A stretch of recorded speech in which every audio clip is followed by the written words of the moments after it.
बिस्मिल्लाहिर्रहमानिर्रहीम, अस्सलाम वालेकुम। Welcome to my YouTube channel maths with Afsha. Students, हम कर रहे थे चैप्टर नंबर 6 के एग्जांपल नंबर 1 से लेके एग्जांपल नंबर 20 तक की वीडियो मैं अपने चैनल पर अपलोड कर चुकी हूँ।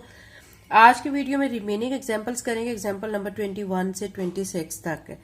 ठीक है बच्चों, आप लोग एक्सरसाइजेस के साथ साथ एग्जाम्पल्स मस्ट प्रिपेयर किया करें, क्योंकि एग्जाम्पल्स भी आपके लिए उतनी ही अहमियत रखती हैं जितनी आपके लिए आपकी एक्सरसाइजेस अहमियत रखती हैं।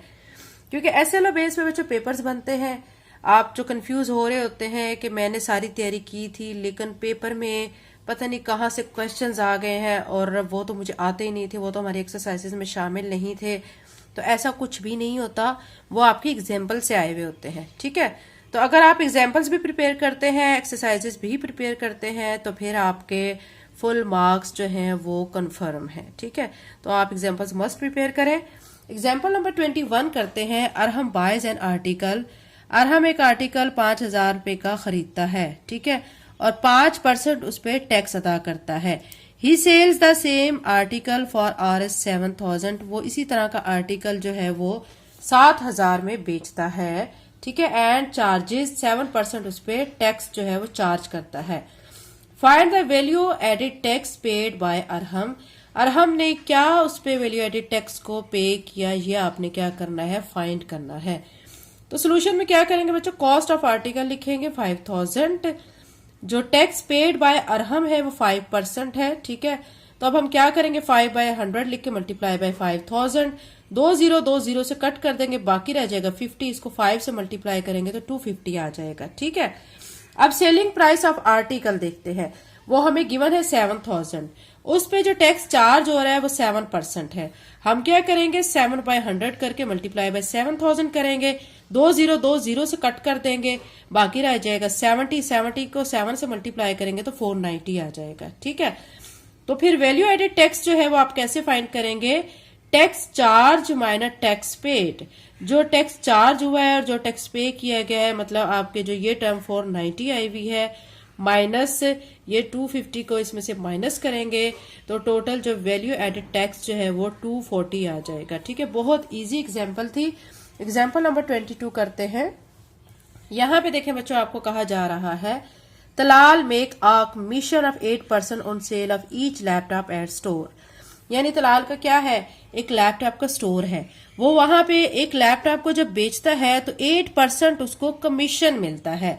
ईच लैपटॉप कॉस्ट, अब एक लैपटॉप की वहां पे जो प्राइस है वो 75,000 है। ठीक है, how much money will make as commission, तो उसको कितना कमीशन मिलेगा इफ ही सेल्स 12 लैपटॉप्स, अगर वो 12 लैपटॉप्स को बेचता है। ठीक है, क्वेश्चन की आपको समझ आ गई होगी। यानी एक लैपटॉप जब बेचता है तो उसको 8% कमीशन मिलता है। ठीक है, और एक लैपटॉप की कीमत 75,000 रुपए है। 12 लैपटॉप बेचने पर उसको क्या कमीशन मिलेगा, वो जो अमाउंट है वो अमाउंट आपने फाइंड करनी है। ये बहुत इजी क्वेश्चन है बच्चों। इसका सोल्यूशन में आप पहले क्या लिखेंगे, कॉस्ट ऑफ लैपटॉप, लैपटॉप की कॉस्ट कितनी है 75,000। कमीशन रेट 8% है, तो आपने क्या करना है 8/100 करके मल्टीप्लाई बाय 75,000। 20 को 20 से कट करें, बाकी रह जाएगा 750 को 8 से मल्टीप्लाई करेंगे तो 6,000 आ जाएगा। ठीक है, यानी एक लैपटॉप पे उसको कितना कमीशन मिल रहा है, 6,000। अगर 12 लैपटॉप बेचता है तो फिर आपने सिंपल क्या करना है, 12 को 6,000 से मल्टीप्लाई कर देना है, तो 72,000 उसको कमीशन होगा अगर वो 12 लैपटॉप को बेचेगा। ठीक है, आपको अच्छी तरह ये एग्जांपल समझ आ गई होगी। अगर बच्चों आपको समझ आ जाता है तो वीडियो को लाइक जरूर किया करें, इससे वीडियो बनाने वाले की हौसला अफजाई होती है। ठीक है, अब हम करेंगे एग्जाम्पल नंबर 23। एग्जाम्पल नंबर 23 में देखें, आयशा हैज ईयरली सेविंग।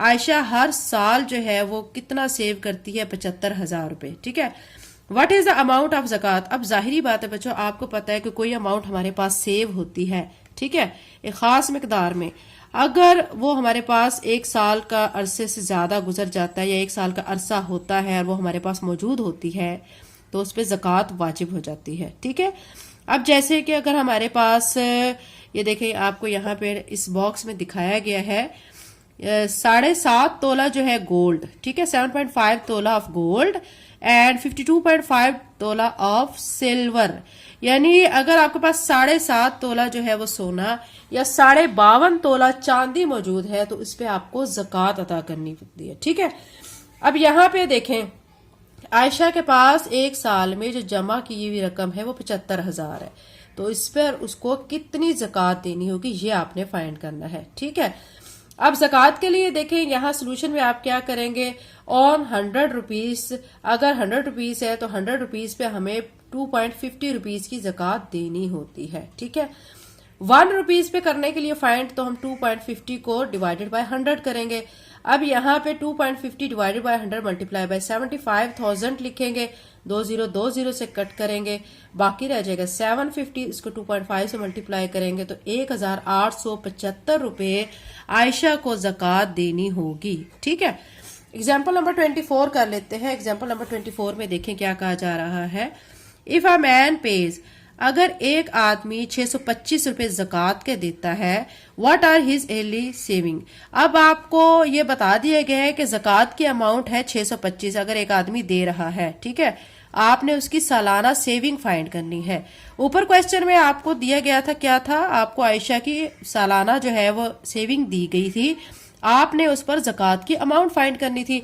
लेकिन एग्जाम्पल नंबर 24 में आपको क्या दिया गया है, आपको ज़कात की अमाउंट दे दी गई है कि वो इतनी ज़कात पे करती है, आपने सेविंग फाइंड करनी है। ठीक है, तो इसके लिए भी आप क्या करेंगे, ही पेज RS 2.50 ज़कात, अगर वो 2.50 ज़कात 100 रुपीज पे करता है तो 100 बाय 2.50 मल्टीप्लाई बाय 625। अब इसको आपने क्या करना, 100 को 625 से मल्टीप्लाई करके डिवाइड कर लेना 2.50 पे, तो आंसर आ जाएगा 25,000, यानी उसके पास एक साल की जमा की हुई रकम 25,000 रुपए थी जिस पर उसने 625 रुपए ज़कात अदा की। ठीक है, एक्सरसाइज 6B से रिलेटेड ये एग्जाम्पल थी। अभी हम करते हैं एग्जाम्पल नंबर 25 एग्जाम्पल में देखें, हमीद सेल हीज राइस, यानी हमीद अपने चावल जो काश्त किए हुए हैं वो बेच रहा है इतनी अमाउंट में, यानी 1,50,000 में। हाउ मच उशर शुड बी पे if his land is naturally irrigated. तो आपको पता है बच्चों के जमीन की जो पैदावार होती है उस पे भी हमें जो है वो उशर पे करना होता है, यानी जमीनी पैदावार पर जो हम ज़कात को पे करते हैं उसको उशर कहा जाता है। ठीक है, अब इसमें देखें ये बताया जा रहा है कि 1,50,000 को उसके पास क्या हुआ है, वो सेल्स करके चावलों की जो है उसकी अमाउंट आई है। उशर रेट 10% है। ठीक है, तो अब क्या करेंगे कि हमने 1,50,000 को मल्टीप्लाई करना है 10% से।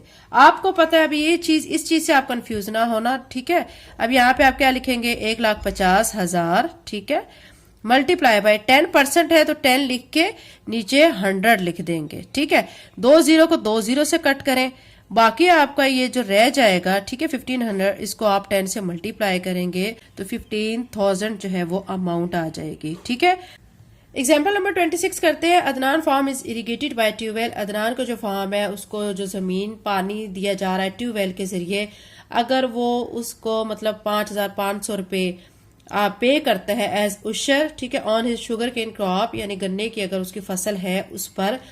How much did his crop sell for, तो आपने बताना है कि फिर वो टोटल उसकी जो फसल की अमाउंट थी वो कितनी थी, अगर वो उस पर 5,500 रुपए पे कर रहा है, यानी उसकी अमाउंट ऑफ जो है वो उशर है। ठीक है, अब आप देखें यहाँ पे उशर रेट अगर यहाँ पे 5% गिवन है, तो अब आप देखें यहाँ पे लिखेंगे आप 5,500 डिवाइडेड बाय 5, क्योंकि 5% है तो अब आपने 5,500 लिख के डिवाइडेड बाय 5 करके मल्टीप्लाई बाय 100 कर देना है। इसको भी आप ऐसे करेंगे 5,500 डिवाइडेड बाय 5 मल्टीप्लाई बाय 100। ठीक है, 5 1 जार 5, 5 2 जार 10, 0। अब आपने क्या करना है, इस रकम को आपने 20 के साथ मल्टीप्लाई कर देना है तो आपका आंसर ये आ जाएगा। ठीक है, एग्जाम्पल नंबर 26 कंप्लीट हो चुकी है। तो अगर आप मेरे चैनल पे नए हैं और अगर आपने चैनल को सब्सक्राइब नहीं किया तो काइंडली सब्सक्राइब करें, वीडियो को लाइक करें, बेल नोटिफिकेशन ऑन कर लें ताकि मेरी आने वाली वीडियो का नोटिफिकेशन आपको टाइम से मिल सके। इसके अलावा बच्चों class 7th countdown 3rd addition का, ठीक है, तमाम सिलेबस मैं अपने चैनल पे अपलोड कर चुकी हूँ। Thank you and Allah Hafiz.